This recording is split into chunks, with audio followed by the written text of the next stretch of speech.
Welcome back to another episode of Bible and Nature. I'm Marcy, your reader and host of this episode of where we left off last time, which is Revelation chapter 18.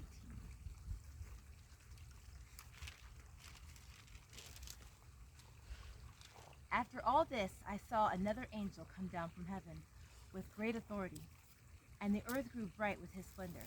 He gave a mighty shout.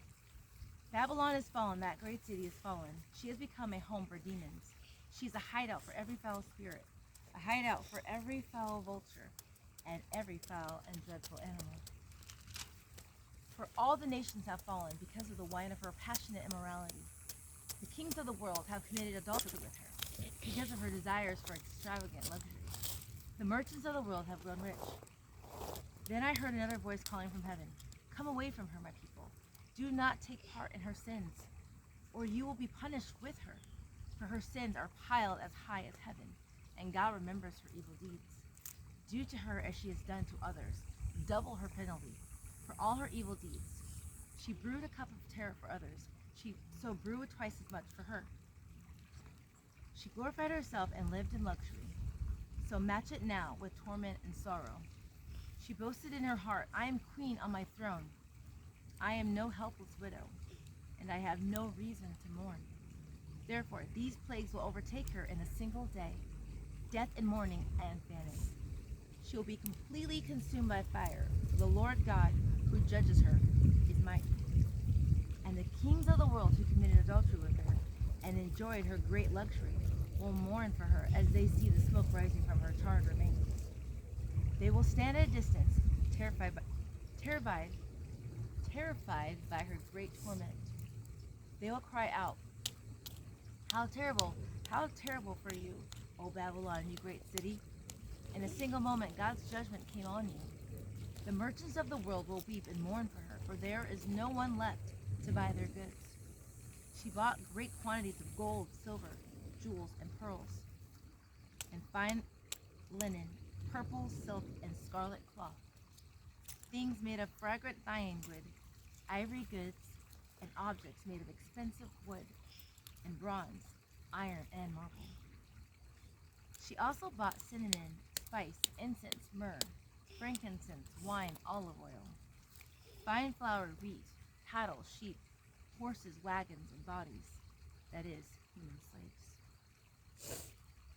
The fancy things you love so much are gone, they cry. All your luxury and splendor are gone forever, never to be yours again. The merchants who became wealthy by selling her these things will stand at a distance, terrified by her great torment. They will weep and cry out, 'How terrible for that great city!' She was clothed in finest purple and scarlet linens, decked out with gold and precious stones and pearls. In a single moment, all the wealth of the city is gone. And all the captains of the merchant ships and their passengers and sailors and crews will stand at a distance. They will cry out as they watch the smoke ascend, and they will say, 'Where is there another city as great as this?' And they will weep and throw dust on their heads to show their grief. And they will cry out, 'How terrible for that great city!' The ship owners became wealthy by transporting her great wealth on the seas. In a single moment, it is all gone. Rejoice over her fate, O heaven, and people of God, and apostles and prophets. For at last God has judged her for your sakes." Then a mighty angel picked up a boulder the size of a huge millstone. He threw it into the ocean and shouted, "Just like this, the great city Babylon will be thrown down with violence and will never be found again.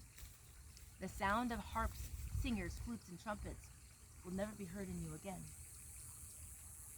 The sound of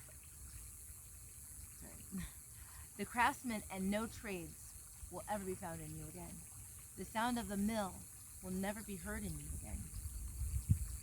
The light of a lamp will never shine in you again. The happy voices of brides and grooms will never be heard in you again, for your merchants were the greatest in the world.